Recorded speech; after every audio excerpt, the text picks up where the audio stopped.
Chers élèves, bonjour. La séance d'aujourd'hui va vous permettre de découvrir et de comprendre ce qu'est un texte. Un texte peut provenir de différentes sources. Livre, journal, affiche, écran, CD-ROM, recueil de poèmes. À chacun de ces supports correspond une organisation particulière. Le texte, objet d'étude au baccalauréat, se définit comme une structure composée d'éléments paratextuels et textuels.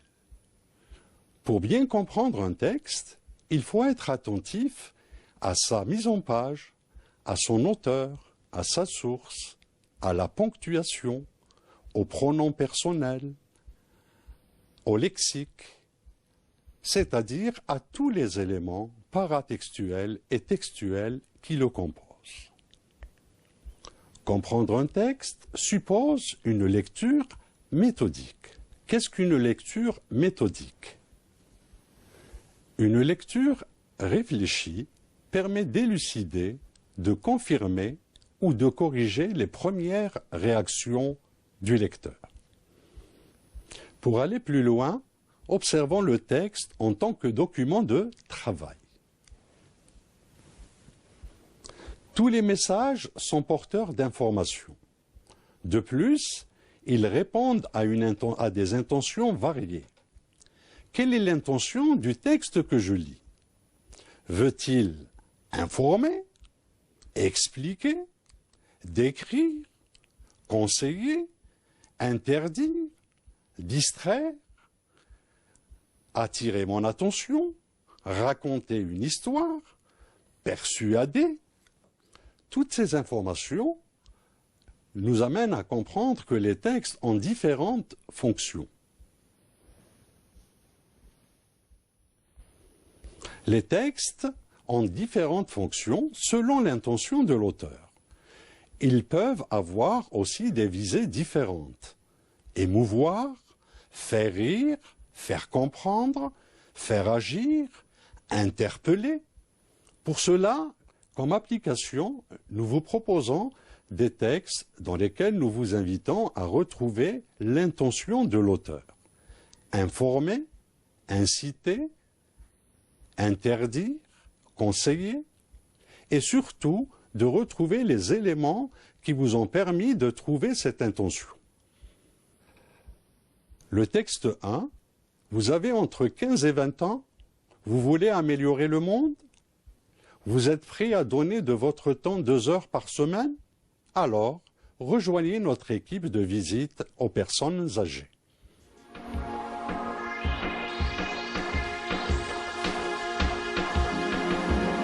Avez-vous trouvé l'intention? Dans le texte 1, l'intention est d'inciter. Les éléments qui permettent de montrer l'intention sont les pronoms personnels et surtout le pronom personnel « vous ». Puis, l'impératif, rejoignez notre équipe, où il y a l'incitation. Voilà donc pour le premier texte. Texte 2. Prévision pour demain. Temps gris sur l'ensemble du pays. En fin d'après-midi, quelques éclaircies dans le sud-ouest.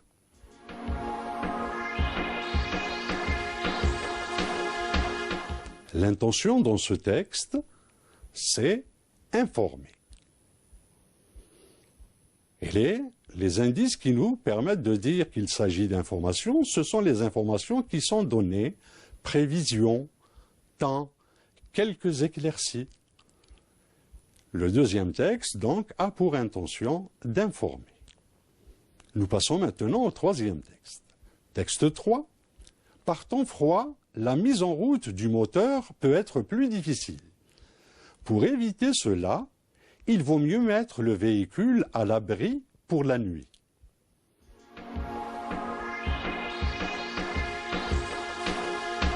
Dans le texte 3, nous avons comme intention conseiller.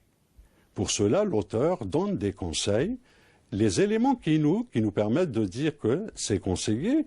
Vous avez un certain nombre de conseils pour éviter cela il vaut mieux. Ce sont des indices qui montrent l'idée de conseil. Voilà pour le texte 3. Le texte 4, nous vous rappelons qu'il est interdit de faire du feu dans la forêt.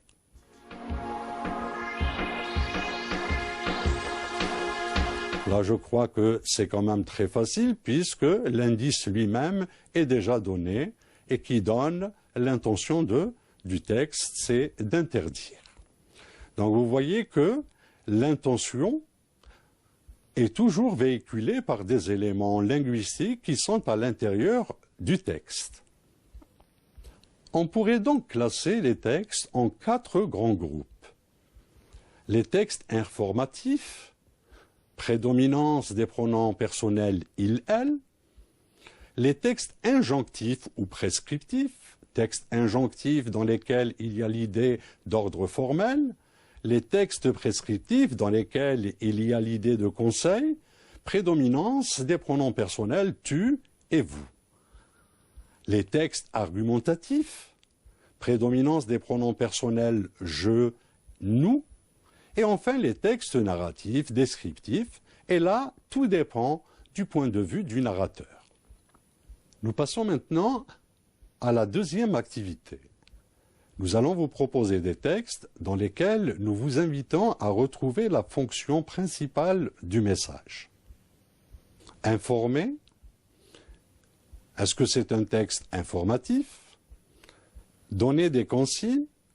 Est-ce que c'est un texte injonctif? Convaincre. Est-ce que c'est un texte argumentatif? Décrire. Est-ce que c'est un texte descriptif? Voici le premier texte. Lisez-le et retrouvez la fonction principale de ce message. Pour cela, essayez de voir les mots qui sont écrits en rouge et qui vont vous permettre de vous donner une idée sur la fonction principale de ce message.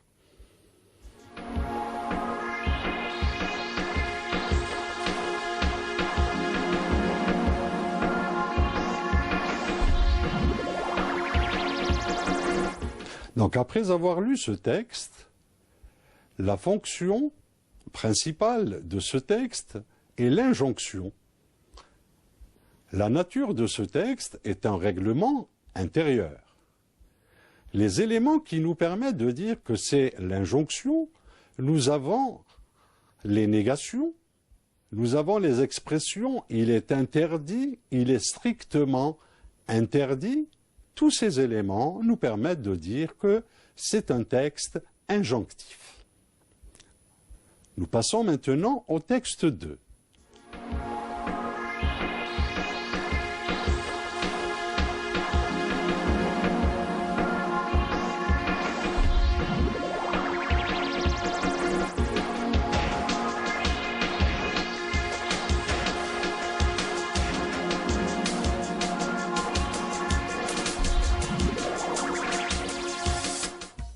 La fonction principale de ce texte, c'est la description.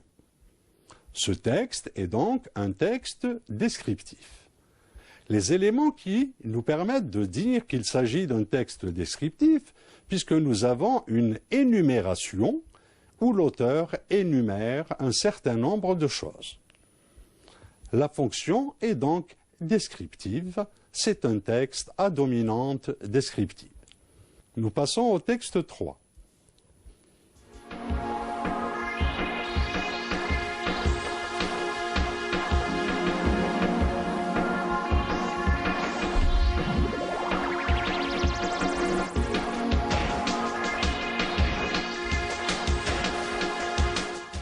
Dans le texte 3, vous pouvez remarquer en rouge des informations qui constituent des arguments. Des arguments pour faire réagir. C'est donc un texte argumentatif. Nous passons maintenant au texte 4. Lisez le texte et retrouvez sa fonction.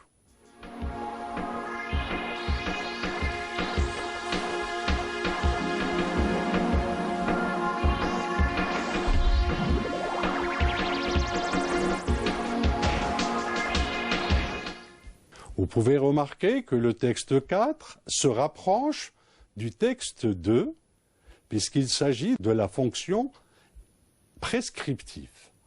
Ce texte donne des conseils, contrairement au texte 2 qui, lui, donne des ordres formels, puisqu'il s'agissait d'un règlement.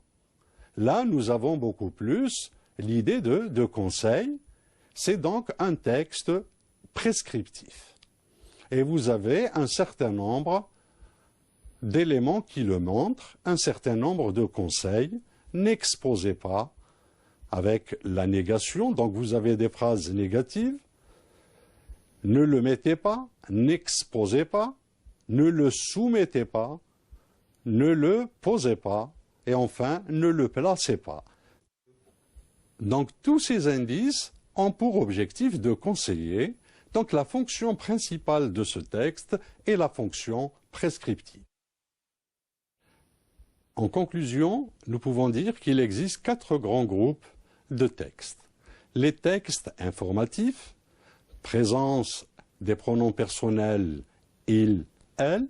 Les textes injonctifs, prédominance des pronoms personnels tu, vous. Les textes argumentatifs, prédominance des pronoms personnels je, nous. Et enfin les textes descriptifs narratifs. Et là, tout dépend du point de vue du narrateur. Toutes les informations qui vous ont été données aujourd'hui vont vous permettre de mieux appréhender les textes lors des séances prochaines. Pour cela, je vous dis au revoir.